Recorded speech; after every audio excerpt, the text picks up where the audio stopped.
Every September, I ride 100 miles on my bike. Normally each year, I have a little bit of time to train and get my legs ready for that long bike. This year, I did not. However, this year, I felt better than I ever have on that bike, and I felt like I could go another 50 to 80 miles after finishing the 100. Take a guess at what I changed. It was my nutrition. I made sure when I was on that bike that I was getting a source of carbohydrates every 15 to 30 minutes. And by the end of that ride, I had consumed close to 400 grams of carbs for the day.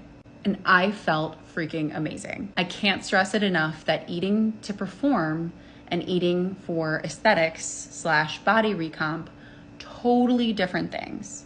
But I really wanted to share this because I wanted to showcase an example of what it looks like to eat for performance and how different that is from this conversation around nutrition for fat loss, nutrition for body recomposition. There's so much rhetoric about, cutting your carbs, increasing your protein, increasing your fiber. And I think that's really great if your goal is fat loss, but that will not necessarily help you perform really well in your sport all the time. So I think it's important to have the conversation and showcase that, there are different times for different strategies, and there are different strategies period out there. It's not just eating for fat loss. It's not just looking the leanest you possibly can look, because that might not help your body perform the best in your sport. And it's important to share that information, especially as a female athlete, because we tend to need a little bit more fat on our bodies in different sports. So I'm not gonna get too far in that rabbit hole, but I just thought this was a helpful example, and I hope you guys are able to have a different perspective on nutrition.